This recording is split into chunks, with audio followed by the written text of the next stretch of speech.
Good morning વિદ્યાર્થી મિત્રો, કેમ છો? બધા મજામાં? મિત્રો, આજે આપણે ગયા લેક્ચરમાં જે ટોપિક ભણ્યા એના ઉપર આધારિત દાખલા ગણવાના છે. અને દાખલા છે એ કેપેસિટરના શ્રેણી સમાંતર અને કેપેસિટરના સંગ્રહિત ઉર્જાના આપણે આજે દાખલા ગણશું. ઓકે મિત્રો, તો અહીંયા સ્વાધ્યાયનો આપણે દાખલો ગણશું 2.4. સ્વાધ્યાયનો દાખલા નંબર 2.4. 12 સેન્ટીમીટર ત્રિજ્યા આર બરાબર આપ્યું છે આપણને 12 સેન્ટીમીટર. ત્રિજ્યાના એક ગોળાકાર સુવાહકની સપાટી પર Q is equal two 1.6 Na ગુણ્યા 10⁻⁷ કુલમ વિદ્યુતભાર નિયમિત રીતે વિતરિત થયેલો. મિત્રો, સુવાહક ગોળો કીધો હોય અને આપણે એની ઉપર વિદ્યુતભાર, મેં તમને આની પહેલાં પણ સમજાવ્યું છે કે એની ઉપર વિદ્યુતભાર તમે પ્રસ્થાપિત કરશો તો સુવાહક એટલે એનો મતલબ કે બંને વિદ્યુતભાર વચ્ચે કાંઈક બળ લાગશે. સુવાહક છે એટલે તો આની ઉપર બળ લગાડે, આની ઉપર બળ લગાડે, બધા એકબીજાથી અપાકર્ષણ બળ લાગે ને બધા ક્યાં ગોઠવાઈ જશે? એના કિનારા ઉપર, એટલે કે એના પરિઘ ઉપર ગોઠવાઈ જશે. Okay, yes. તો આ જે ગોળો છે એના અંદર કોઈ વિદ્યુતભાર ન હોવાથી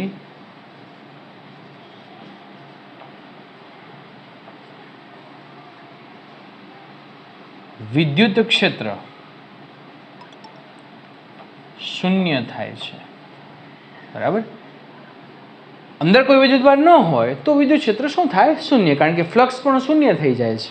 એટલે પહેલો જે જવાબ છે એ અંદર શૂન્ય કીધું છે. બીજું કે ગોળાની તરત બહાર. અચ્છા મિત્રો, મને એવું લાગે છે કે આ એક્ઝામ્પલ આપણે કદાચ કરી ગયા છે, છતાંય હું ફટાફટ તમને રિવિઝન કરાવી દઉં છું.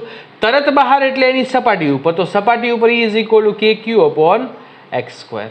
એટલે x એટલે શું થશે? એની ત્રિજ્યા r બરાબર x. ઓકે, અને ત્રીજી વસ્તુ એની બહારના ભાગમાં કીધું છે, સોરી અહીંયા કે આપણે r લખી નાખીએ, હાલો ને. બહાર કીધું હોય તો KQ/r². એટલે બહાર 18 સેન્ટીમીટર દૂર કીધું છે. થઈ ગયો છે આપણા સમ, છતાંય આપણે ફરીવાર રિવિઝન કરી દીધું. ઓકે, તો KQ/ શું થશે? r². ચલો, ત્યાર પછી 2.5.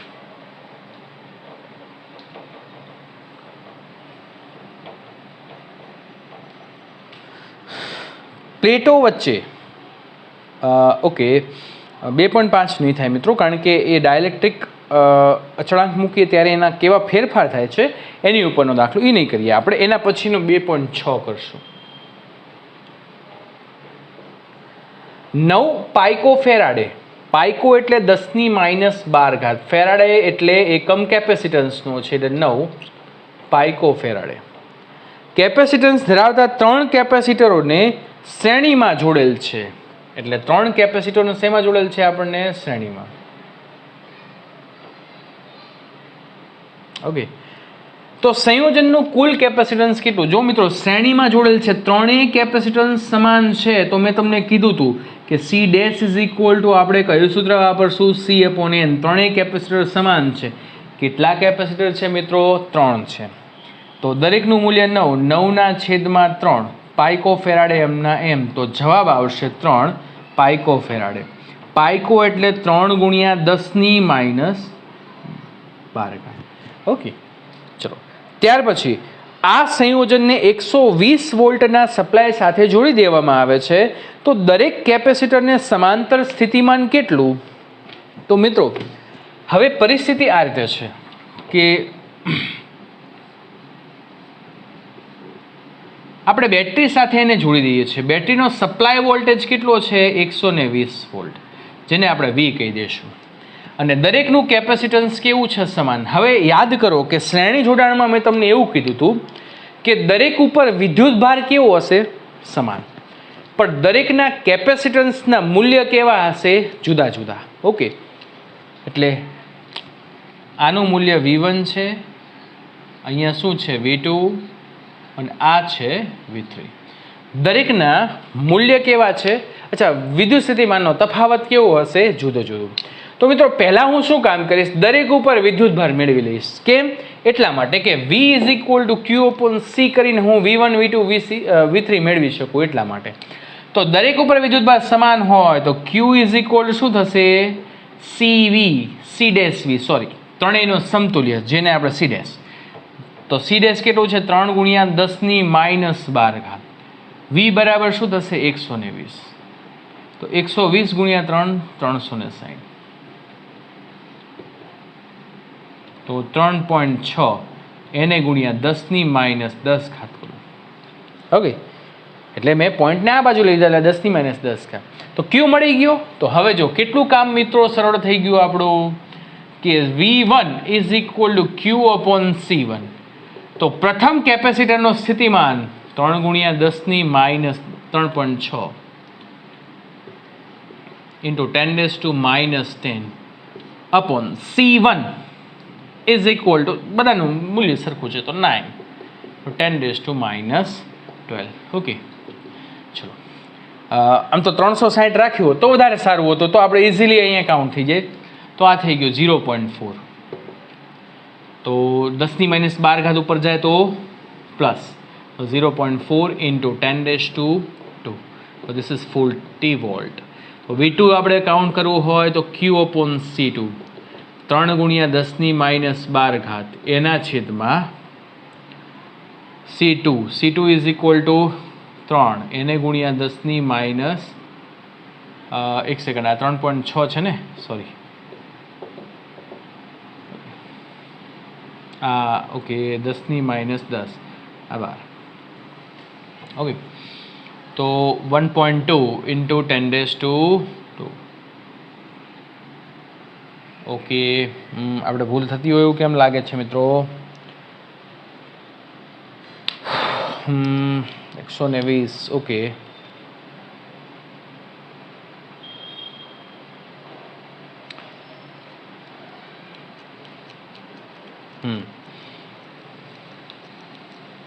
અચ્છા, હા, ભૂલ તો અહીંયા જ કરી છે ને. હા, બરાબર છે, 9 થાય ને. હા, તો આ પણ થશે 40. તો V3 બરાબર પણ 40 જ થશે. કેમ મિત્રો? એટલા માટે કે દરેકના વિદ્યુત ભારે સમાન છે, દરેકના કેપેસિટન્સ છે સમાન. જો દરેકનો સરવાળો કરો 40 40 40 120 થાય તો થવા જોઈએ 120. બરાબર.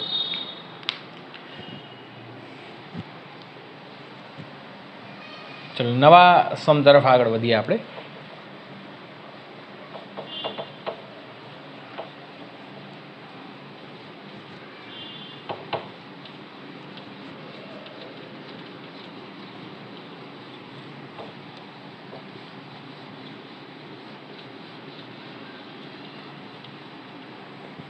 ઓકે, એના પછીનો સમ છે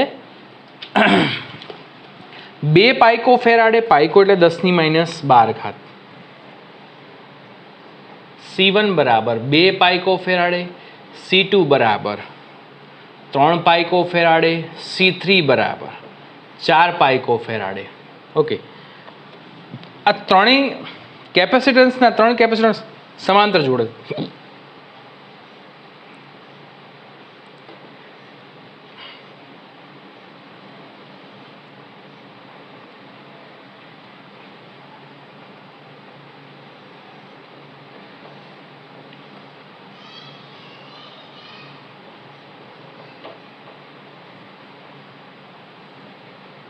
ઓકે, અહીંયા C1 છે, C2 છે, C3. ઓકે, તો ત્રણેય કેપેસિટન્સના મૂલ્ય જુદા જુદા છે અને સંયોજનનું કુલ કેપેસિટન્સ, તો સંયોજનનું કુલ capacitance C' is equal to C1 plus C2 plus C3. સરવાળો થાય કે નહીં?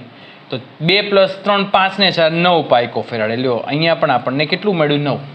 પણ સમાંતર જોડેલા હોય તો શું સમાન હોય? તો દરેકના વિદ્યુત સ્થિતિમાનના તફાવત કેટલા હોય? જેટલા બેટરીના હોય એટલા. V1 આનું સ્થિતિમાન V2, આનું સ્થિતિમાન V3, and I can say V1 is equal to V2, V3 is equal to શું થશે? 100 વોલ્ટ. રાઈટ? સ્થિતિમાન. હવે આપણે અહીંયા આપણને એવું કીધું છે કે આ સંયોજનને 100 વોલ્ટના સપ્લાય સાથે જોડવામાં આવે છે, તો દરેક કેપેસિટર પરનો વિદ્યુતભાર કેટલો? તો દરેક કેપેસિટરનો વિદ્યુતભાર મારે મેળવવો હોય તો Q1 is equal to C1 V. V તો સમાન જ છે એટલે C1 કેટલું છે અહીંયા? 2. 2 ગુણ્યા 10⁻12 એને ગુણ્યા 100, એટલે આન્સર આવ્યો છે 2 ગુણ્યા 10⁻10 કુલ. Q2 બરાબર C2V 3 ગુણ્યા 10⁻12 અને વી બરાબર 10^2 તો 3 ગુણ્યા 10^-10 અને Q3 બરાબર 4 છે ને 4 ગુણ્યા 10^-12 અને અહીંયા 10^2 4 ગુણ્યા 10^-10 કરો. ઓકે ઓકે ચલો તો આ ત્રણ ઉપરનો વિદ્યુત ભાર છે આવી ગયો. ચલો ત્યાર પછી હવે આગળનો સમ. હા 2.8 સરસ મજાનો આ પણ સમ છે. સ્વાધ્યાયનો 2.8 રકમ શું કહે છે? બે પ્લેટ વચ્ચે હવા હોય ત્યારે તેનું સમાંતર પ્લેટ કેપેસિટરનું ક્ષેત્રફળ A ઇઝ ઇક્વલ ટુ 6 ગુણ્યા 10^-3 મીટર સ્ક્વેર છે અને બે પ્લેટો વચ્ચેનું અંતર T બરાબર 3 mm છે. ઓકે આ કેપેસિટરનું કેપેસિટન્સ ગણો. Simple. C is equal two ε0A upon D. ε0 ની કિંમત બધાને યાદ હોવી જોઈએ 8.85 એને ગુણ્યા 10^-12 6 ગુણ્યા 10^-3 એના છેદમાં D બરાબર 3 mm એટલે મિલીમાંથી મીટરમાં ફેરવો 10^-3 તો આ બંને કેન્સલ કરી નાખો. 3 2 6 8.85 એને ગુણ્યા 2 એટલે 10 1 9 કે અહીંયા 16 સમથિંગ આવવું જોઈએ આન્સર એટલે ઓકે 17.7 છે. 17.7 હવે છે ને એકચ્યુઅલીમાં આને આપણે ઘાતનો 10^- શું થઈ ગઈ 12 એટલે 17.7 પાઇકો ફેરાડે. ઓકે હવે આગળ શું કહે છે આપણને કે જો આ કેપેસિટરને 100 વોલ્ટના સપ્લાય સાથે જોડવામાં આવે તો તેનું વિદ્યુત ભાર કેટલો? તો સિમ્પલ 100 વોલ્ટના સપ્લાય સાથે જોડી દો બરાબર ને. આ કેપેસિટરને શું જોડી દઈશું આપણે?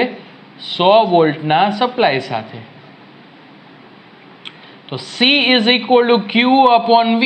સો Q is equal two C into V.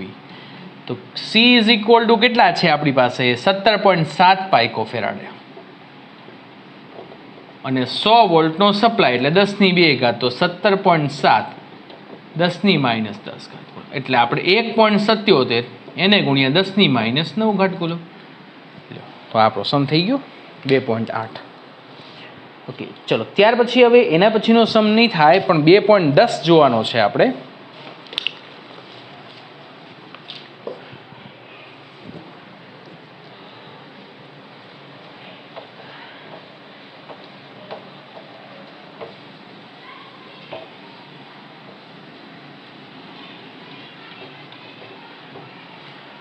$2.10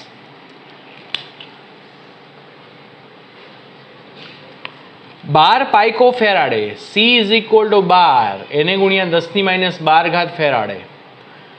એક કેપેસિટર V બરાબર 50 વોલ્ટની બેટરી સાથે જોડેલું છે. ડેટા ઉપરથી આપણને તરત ખબર પડી જાય કે કેપેસિટરમાં કેટલી વિસ્થિત વિદ્યુત ઉર્જા સંગ્રહ પામે છે. તો 1/2 સંગ્રહ પામતી ઉર્જાના 3 સૂત્ર છે. કયું વાપરવું એનો આધાર આપણને આપેલા ડેટા ઉપરથી આપણે નક્કી કરી શકીએ. તો C અને V બંને છે તો 1/2 12 ગુણ્યા 10^-12 V સ્ક્વેર એટલે 2500. ઓકે તો અહીંયા 6 2 અહીંયા આપી દે તો 10⁻⁻10 તો 25 6 150 તો 1.5 એને ગુણ્યા 10^-8 જોડ.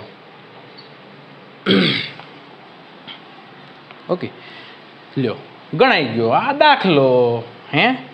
15 ગુણ્યા 10^-9 આપ્યું છે. પોઈન્ટને આ બાજુ લઈ જાઓ 10^-9 આવે. અમુક જણા વિચારશે કે સર આમાં તો જવાબ આમાં આપ્યો છે પણ જો દોસ્તો પોઈન્ટ ક્યાં છે એ જોવાનું તમારે. ત્યાર પછી 2.11 600 pico Faraday. C is equal to 600 એને ગુણ્યા 10^-12 ફેરાડે નું એક કેપેસિટર 200 વોલ્ટના સપ્લાય સાથે સપ્લાય વડે વિદ્યુત ભારિત કરવામાં આવે છે, પછી તેનું સપ્લાય સાથેનું જોડાણ દૂર કરો. અચ્છા મિત્રો, હવે હું પહેલાં કેપેસિટરને શું કરું છું, બેટરી સાથે જોડી દઉં, એટલે કેપેસિટર ચાર્જ થાય, એની ઉપર વિદ્યુત ભાર પ્રસ્થાપિત થાય. ઓકે, પછી આપણે એને છોડી દઈએ છીએ. અને હવે શું કહે છે કે તેના જેવા જ વિદ્યુતભાર ન હોય એવા 600 પાઇકોફેરાડેના કેપેસિટર સાથે જોડવામાં આવે તો આ પ્રક્રિયામાં કેટલી ઉર્જા ગુમાવી લેશે? મિત્ર, પહેલાં આપણે આને ફૂલ ચાર્જ કરીએ એટલે આની અંદર ઉર્જાનો સંગ્રહ વિદ્યુત ઉર્જા સ્વરૂપે શરૂ થઈ જાય, અને પછી બેટરીને કાઢી નાખું છું. બેટરીને કાઢી નાખું, એના જેવા જ વિદ્યુતભાર રહિત કેપેસિટર સાથે જોડી દઉં. સમાંતરમાં જોડવાનું છે એટલે પ્લસ સાથે પ્લસ, માઇનસ સાથે માઇનસ, એટલે સમાંતર કહેવાય. તો આ સમયે ગુમાવાતી ઉર્જા છે 1/2 C1C2 upon C1 plus C2. આ શોર્ટકટ સૂત્ર છે, યાદ રાખવાનું. એનો ઉપયોગ તમે એક્ઝામમાં કરી શકો છો. V1² minus V2². પણ મિત્રો, અહીંયા વિદ્યુત સ્થિતિમાનનો જે તફાવત છે, બરાબર ને, એ વિદ્યુત સ્થિતિમાનનો તફાવત બીજું કાંઈ નહીં, બેટરીનો વોલ્ટેજ. ઓકે, સોરી, આ રીતે છે. તો આની અંદર કિંમત મૂકી દો તો 1/2 C1 C2 બંને 600 પાઇકોફેરાડેના જ છે, એટલે એકચ્યુઅલીમાં સીધું જ કામ કરી નાખીએ તો C²/2C, CC કેન્સલ, તો C/2. ઓકે, C/2 થઈ જશે સીધું જ. C ગુણ્યા C, C પ્લસ C કરજો હિસાબ, આ જ થશે. અને અહીંયા થશે V1². V2 is equal two 0. Battery છે એનો સ્થિતિમાનનો તફાવત 200 છે, એટલે અહીંયા V² કહી દઈએ. તો અહીંયા થશે 1/4 C ઇઝ ઇક્વલ ટુ 600 એને ગુણ્યા 10⁻12, અને 200નો વર્ગ કરવાનો છે. બેટરીનો સપ્લાય વોલ્ટેજ 200, 200નો વર્ગ એટલે 4 એને ગુણ્યા 10⁴. તો 4 4 થઈ ગયા કેન્સલ. તો 600 એને ગુણ્યા 10 આ બંનેનો હિસાબ કરો તો 600 એને ગુણ્યા 10⁻8. તો 6 એને ગુણ્યા 10⁻6, બરાબર કે નહીં? થઈ ગયું હિસાબ. તો આટલી ઉર્જા છે એ ગુમાવે છે, એટલે આ જવાબ આપણો આવી ગયો. જૂલ એકમ લખવાનું ભૂલાય નહીં. ઓકે,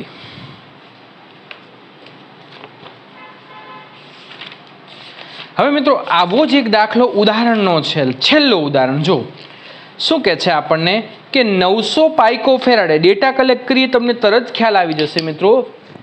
ડેટા ખાલી ફેર્યા છે, બાકી દાખલો એક્ઝેક્ટલી એની જ છે. ઉદાહરણ નંબર, રકમ વાંચું છું, ધ્યાન રાખજો. ઉદાહરણ 2.10. ઓકે, 900 પાઇકોફેરાડેના એક કેપેસિટરને 100 વોલ્ટની બેટરી વડે વિદ્યુતભાર કરાય છે. આની જેમ જ આ 100 છે ને આ 900 પાઇકોફેરાડે. ઓકે, અને V બરાબર શું છે? 100 વોલ્ટ.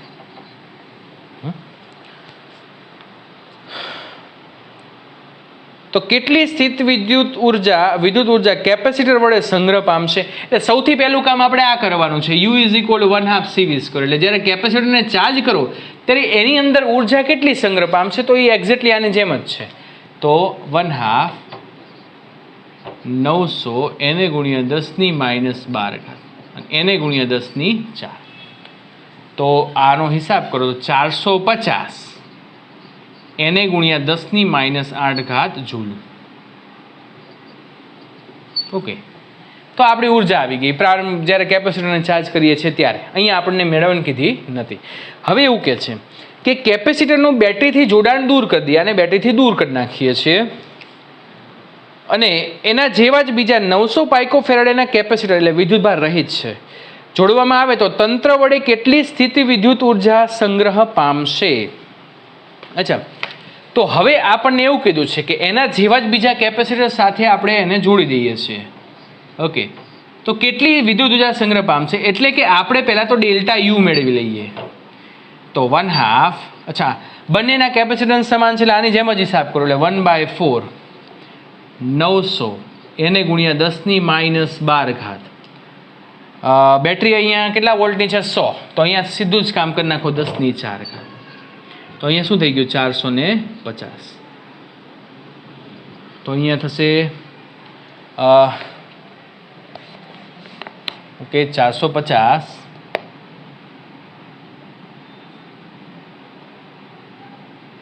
ઓકે આ 450 નહીં થાય ને, સોરી 225 થશે, 225 તો 225 એને ગુણ્યા 10⁻8 ઘાત. જો તો આટલી ઉર્જા એ ગુમાવે છે. તો આટલી ઉર્જા શરૂઆતમાં હતી, આટલી ગુમાવે છે, તો હોય કેટલી? 225 ગુણ્યા 10⁻8 ઘાત જેટલી. એટલે જવાબ છે ને એમાં આપણને એવું કીધું છે કે તંત્ર વડે કેટલી સ્થિત વિદ્યુત ઉર્જા સંગ્રહ પામશે. તો સ્થિત વિદ્યુત ઉર્જા સંગ્રહ પામે તો પહેલા આ મેળવી લો ગુમાવાતી, અને આમાંથી બાદ કરી નાખો એટલે આપણને શું મળશે? જેટલી રહેતી ઉર્જા. બરાબર ને? એટલે છેલ્લું કામ આપણે આ રીતે કરવાનું છે. You dash is equal to you minus delta you. તો 225 એને ગુણ્યા 10⁻8 ઘાત. મેં થોડું અલગ કામ કર્યું છે, આની જેમ જ કામ કર્યું છે. ઓકે મિત્રો, ચલો મિત્રો, તો આટલે સુધી રાખીએ. આપણે નેક્સ્ટ ટાઈમ ફરીવાર આગળ વધશું નવા ઉત્સાહ, નવી એનર્જી સાથે. ત્યાં સુધી બધાને good bye, take care, thank you very much.